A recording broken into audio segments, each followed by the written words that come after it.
अस्सलाम वालेकुम, welcome back to my channel. ये लालसा का प्लांट है और इसकी हम कुछ कटिंग्स ग्रो करेंगे। मेरे पास ये एक ही प्लांट था एक जगह पे और मैंने इसकी कटिंग्स लगाई हैं। अभी फिर से इसकी कुछ कटिंग्स हम लगा देंगे क्योंकि अभी बहुत अच्छा टाइम है। आप इस मंथ में भी कटिंग लगा सकते हैं बशर्ते कि आप अपनी कटिंग्स को शेड में रखें या ऐसी जगह पौधों के बीच में बड़े पौधों के नीचे रख दें, या फिर कोई ऐसी जगह है जहां आप इनको रख सकते हैं शेड में, तो आपकी कटिंग्स बहुत अच्छे से लग जाएंगी।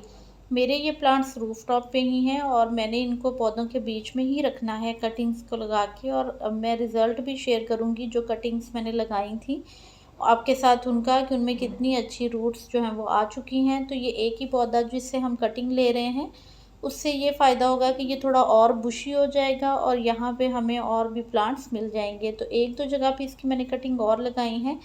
ये मेरे पास दो ही कटिंग थी मैक्सिकन पटूनिया की, और ये पिंक कलर के फ्लावर्स आते हैं तो उसमें से बस एक ही लगी है। दूसरी जो है वो अभी उसके लीव्स नहीं आए हैं, होपफुली कि वो कटिंग भी लग जाएगी। फिर आप इसी तरह बहुत खूबसूरत सा प्लांट जो कि आपके साथ ही मैंने लगाना शेयर किया था, ये बिल्कुल ख़त्म हो जाता है समर में, विंटर में सॉरी, और फिर ये समर में ग्रोथ करता है। तो मैंने आपके सामने ही इसकी डंडियां रह गई थी सिर्फ, तो वो लगाई थी। तो अब आप देखिए कितना माशाल्लाह खूबसूरत सा हमारा पॉट तैयार हो गया है। आप इससे ढेरों पॉट बना सकते हैं। इसकी छोटी सी कटिंग लेनी है आपने टिप से, और बस उसको आपने मिट्टी में कहीं भी लगा देना है। यकीन करें आपके पास ही इतना ढेर सारा तैयार होता चला जाएगा। मिट्टी आपकी इतनी नरम होनी चाहिए, भुरभुरी होनी चाहिए कि आप कोई भी कटिंग कहीं भी लगाएं उसमें रूट्स आ जाएं। तो ये देखिए मैंने यहाँ पे इसकी दो कटिंग्स लगा दी हैं, तो यहाँ ही ये इसके प्लांट बन जाएंगे। तो इसको मैंने डिफरेंट पॉट्स में लगाया था क्योंकि ये बहुत ही प्यारा समर का प्लांट है। और इसको आप नहीं ग्रो किया कभी तो ज़रूर कीजिएगा, इसकी हैंगिंग बास्केट लगाइएगा। अब जो मैंने कटिंग लालसा की लगाई हैं वो मैंने यहाँ पे बड़ी क्यारी के अंदर रख दी हैं। उसको नीचे से नमी मिलेगी दूसरी मिट्टी की, और साथ में पौधों का शेड मिलेगा, तो यहाँ पे कटिंग अच्छी ग्रो होगी। रोइयो के प्लांट है, ये मैंने दो प्लांट थे जो कि मैंने बड़े पॉट में शिफ्ट किए थे, बस क्योंकि ये विंटर में काफ़ी हद तक ख़राब हो जाता है मेरा, चूँकि रूफटॉप पे पड़ा है, इसके ऊपर कोहरा भी गिरता है तो ये ख़राब होता है। इन सभी पौधों को लगाना बहुत इजी है। रूट्स देखें आप जेड प्लांट की कितनी अच्छी आई हैं। ये सभी मैंने जितनी भी कटिंग्स थी मैंने मार्च में लगाई थी और फरवरी में लगाई थी। बहुत अच्छा रिजल्ट मिला है मार्च में भी और फरवरी में भी। अभी जो है वो ये पत्थर चट का प्लांट है, ये भी मैंने कटिंग्स लगाई थी। इसके मैंने बॉटल प्लांटर्स कुछ तैयार किए थे जिनमें मैंने नैंथरा को लगाया था, तो आप वो देखें फूल होना शुरू हो चुके हैं। तो ये भरे हुए बहुत खूबसूरत लगते हैं। इसी तरह यहाँ पे मैंने कुछ जेड की कटिंग्स लगाई थी जो कि पत्तियां ही थी। तो आप यहाँ पे देखें, अगर मैं आपको इनकी रूट्स साफ करके दिखाऊं तो कितनी अच्छी और लंबी रूट्स इनकी आई हैं। बहुत हेल्दी आपके इस तरह से कटिंग्स तैयार हो जाती हैं बहुत जल्दी और बहुत इजीली। तो आप ज़रूर जेड प्लांट को ऐड कीजिएगा। अभी भी आप इसकी कटिंग्स को बहुत इजीली लगा सकते हैं। अगर आपसे मिट्टी में कटिंग्स नहीं लगती हैं, आप कोकोपीट में, रेत में लगा सकते हैं, उनमें आपको बहुत अच्छे रिजल्ट मिलेंगे। तो मैं सिंपल इसी तरह अपने गमलों के अंदर ही लगा देती हूँ, तो वहाँ पे वो ग्रो हो जाती। इसी तरह ये देखिए, ये मैंने सिर्फ इनकी पत्ते ही थे जो मैंने इसके ऊपर रख दिए थे और कुछ ब्रांचेस थी, सब की सब जो हैं वो बहुत अच्छे से रूटिंग पे आ गई हैं। यहाँ पे है अजवाइन का प्लांट, तो ये बहुत ही खूबसूरत सा मैक्सिकन मिंट भी इसे कहते हैं, हर्बल प्लांट है। इसकी भी कटिंग्स मैंने लगाई थी, कुछ मैंने एक दो दिन पहले भी लगाई हैं। आप इनके जितने पौधे तैयार करते जाएंगे वो होते चले जाएंगे। ये बविलियन जू है, इसको भी आप कहीं भी किसी पॉट में इस तरह से लगा देंगे। ये बस इतनी कटिंग ही आपके लिए काफ़ी है। कुछ ही टाइम के बाद ये आपके पास इतनी होंगी कि आप इनको जो है वो बांटते फिरेंगे कि हमारे पास कितना ज़्यादा हो गया है प्लांट। ये इतना तेज़ी से ग्रो करता है। बस आपने इसको इस तरह से मिट्टी पे रखना है। इसी तरह ये टर्टल वाइन है जो कि इसकी ग्रीन वाली वैरायटी है। इसको भी आप जहाँ भी रखेंगे तो ये बहुत जल्दी ग्रो हो जाता है। क्लांचो का प्लांट है, ये भी मैंने कटिंग ही लगाई थी जो मेरे पास बच गई थी। तो आप जिन पौधों की कटिंग्स आपने नहीं लगाई आप ज़रूर इस मौसम में लगा लीजिए। अभी भी आपके पास बहुत अच्छी ऑप्शन है, आपकी कटिंग्स शेड में ग्रो हो जाएंगी। तो ये कटिंग्स ही थी जो ग्रो हो गई हैं, अब उनके ऊपर बहुत अच्छे से फ्लावरिंग हो रही है। मदर ऑफ थाउजेंड का प्लांट है, स्नेक प्लांट है। इन सभी पौधों को आप डिवाइड कर सकते हैं, नए गमलों में लगा सकते हैं।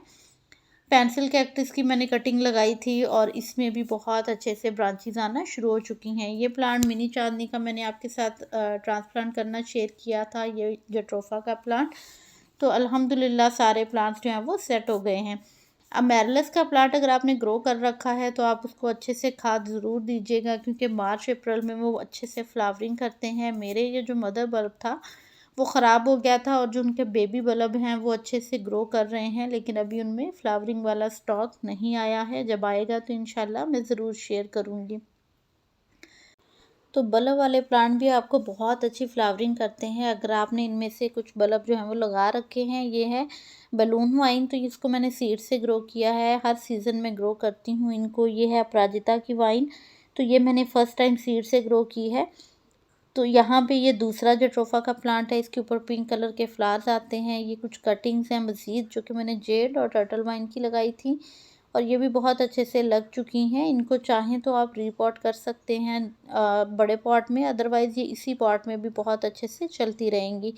तो ये इस तरह के प्लांट हैं जो कि मैंने लगा रखे हैं, बहुत हार्डी हैं, कंटिन्यूसली आपके पास चलते रहते हैं। समर में भी ये इतनी सख्त धूप जो है वो बर्दाश्त कर लेते हैं रूफ़ टॉप पे, और आपके पास अच्छे चलते रहते हैं। तो आप इनको ज़रूर ऐड कीजिएगा। क्लांचो की एक और वैरायटी है ये।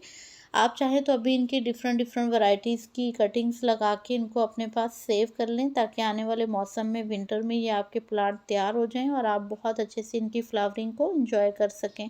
यूफोरबिया मिली का प्लांट भी आप लगा सकते हैं आप चाहें तो, और उसके साथ साथ जो भी आपके गार्डन में आपको गमलों में इस तरह से घास दिखती है या फिर और तरह की जो जड़ी बूटियां निकल आती हैं, वो हमारे पौधों का खाना खाती हैं, न्यूट्रिशन सारा ले लेती हैं, तो आप उनको रिमूव करके अपने पॉट्स की मिट्टी को नीट कर दिया करें। ये इसलिए भी निकलती हैं क्योंकि हम यहाँ पे, मैं तो काउडंग का जो वेस्ट है वो किचन का यूज़ करती हूँ और काउडंग डालती हूँ, तो इसलिए हमारे पास काफ़ी सारा जो ग्रास है वो निकल आता है। ये एनुअल क्राइसैंथेमम है, तो ये खुद से ही निकले थे। यहाँ पे एक चीज़ मैं आपको दिखाऊं कि ये जो था ये पत्थर चट का प्लांट था, जो कि क्लांचो की एक वैरायटी है। ये पॉट में कहीं गिरा था और उसमें देखें कितनी अच्छी रूट्स बन गई हैं और प्लांट भी निकल आया है। तो इस तरह से कुछ पौधे इस तरह के भी हैं जो कि पत्तों से भी ग्रो हो जाते हैं बहुत ईजीली। मैंने उनकी डिटेल वीडियो भी शेयर कर रखी हैं। आप चैनल पे फर्स्ट टाइम आए हैं तो आप ज़रूर विज़िट कीजिएगा। कलांचो की इस वैरायटी का लीफ भी हम लगा देंगे, तो इसकी भी यहाँ पे रूट्स आ जाएंगी और प्लांट हमारा तैयार हो जाएगा। ये मैंने कटिंग से ग्रो किया है। ये है रेलवे क्रीपर की वाइन, और इसको भी मैं हर सीज़न ग्रो करती हूँ। बहुत प्यारी फ्लावरिंग आती है इसके ऊपर। इसके अलावा मैंने सीड्स भी लगाए थे, तो वो भी बहुत अच्छे से जर्मिनेट हो गए हैं। अभी मैं आपको दिखाती हूँ, वो छोटे से ग्रो बैग में मैंने डाले थे और 3 सीड मैंने डाले थे, तो सीड से भी ये वाइन जो है वो बहुत इजीली ग्रो हो जाती है। ये कलर्स बहुत खूबसूरत हैं इसके एनुअल क्राइसैंथेमम के। तो आपने कभी ग्रो नहीं किया तो ज़रूर इसको भी ऐड कीजिएगा। ये मालाबार स्पिनच है, तो इसके मैंने 2 ही सीड डाले थे, दोनों जर्मिनेट हो गए थे। एक यहाँ है और एक मैंने चिली प्लांट के पॉट में डाला था, तो वो भी ग्रो हो गया है। ये भी मैंने सीड डाले थे, ये मुझे रेलवे क्रीपर ही लग रही है, और जो है वो सीड तो मेरे पास उसी के थे। तो जब ये थोड़ी और बड़ी होगी या फ्लावरिंग आएगी तो ही इसकी जो आइडेंटिफिकेशन प्रॉपर हमें पता चलेगी। ये कड़ी पत्ता का प्लांट है, इसे मीठा नीम भी कहते हैं। इसी में मैंने जो है वो कटिंग लगाई थी पेंसिल कैक्टिस की, जो कि बहुत अच्छे से ग्रो हो गई है। और इसी तरह यहाँ पे मैंने कुछ कटिंग्स जो लगाई थी और आपके साथ शेयर भी की थी पोर्टुलाका की, तो अब वो भी बहुत अच्छे से ग्रो हो रही हैं। तो ये हाइब्रिड नहीं है, ये देसी है, क्योंकि इसकी बहुत लंबी लंबी ब्रांचेस हो जाती हैं जो देसी होती है, और जो हाइब्रिड वाली होती है उसकी ब्रांचेस जो हैं वो थोड़ी छोटी रहती हैं, और उनकी जो स्टेम होती है वो भी थोड़ी सी रेड कलर की होती है। तो ये देसी ही है। होपफुली कि ये 2 से 3 कलर थे मेरे पास लास्ट ईयर, वाइट, पिंक और येलो। तो जो भी कलर आएगा इंशाल्लाह वो भी मैं आपके साथ शेयर करूँगी। डायंथस है तो इसके भी सीड्स बन रहे हैं। इन्हीं पॉट्स में मैं इस तरह से डाल देती हूँ और फिर से निकल आता है हमारे पास ये प्लांट निकल आते हैं। इसी तरह ये वर्बीना का प्लांट है, ये पर्पल सा कलर है, तो ये भी खुद से ही निकला है। ये मैंने लास्ट ईयर ग्रो किया था, अभी फ्लावरिंग पे नहीं आया है। तो ये हैं रेन लिली के कुछ बल्ब्स, इन पे भी इंशाल्लाह मैं फर्टिलाइज़र्स ऐड करूँगी, ताकि हमारे पास ये इसी तरह जो है वो फ्लावरिंग करें बारिशों में। और ये पेंसिल कैक्टस का मदर प्लांट है, जहाँ से मैंने बहुत ढेर सारी कटिंग्स को ग्रो किया है, और ये सारी कटिंग्स जो है वो मैंने इसी प्लांट से ली हैं, जबकि इस प्लांट को भी मैंने कटिंग से ही ग्रो किया है। जेड प्लांट की ये कटिंग देखें माशाल्लाह कितनी लंबी हो गई है ऊपर की तरफ।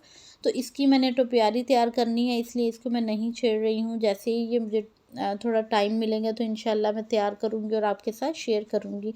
ये मोतिया का प्लांट जो है वो आपके साथ ही मैंने इसकी केयर शेयर की थी। अब इसमें काफ़ी सारी जो ब्रांचेज़ हैं वो आ रही हैं, तो जैसे ही बर्ड्स पे भी आएगा हमारा प्लांट तो फिर इंशाल्लाह इसको हम दोबारा से फर्टिलाइज़ करेंगे और जो भी खाद दूँगी वो मैं आपके साथ शेयर करूँगी। विंका को आप ग्रो कर सकते हैं, इसमें आपको हाइब्रिड और देसी दोनों मिल जाएंगे। ये ऑक्ज़ैलीज़ हैं जो कि खुद से ही निकल आते हैं जंगली। एक जो है वो ग्रीन ग्रीन लीव्स वाले निकलते हैं थोड़े बड़े, उसमें पर्पल कलर के फ्लावर्स आते हैं, और एक ये येलो वाला है। तो ये आप खुद भी ग्रो कर सकते हैं, लेकिन ये खुद से ही निकल आते हैं और काफ़ी खूबसूरत लगते हैं। वीडियो अच्छा लगा हो तो लाइक और शेयर कर दीजिएगा। Keep gardening. अल्लाह हाफ़िज़।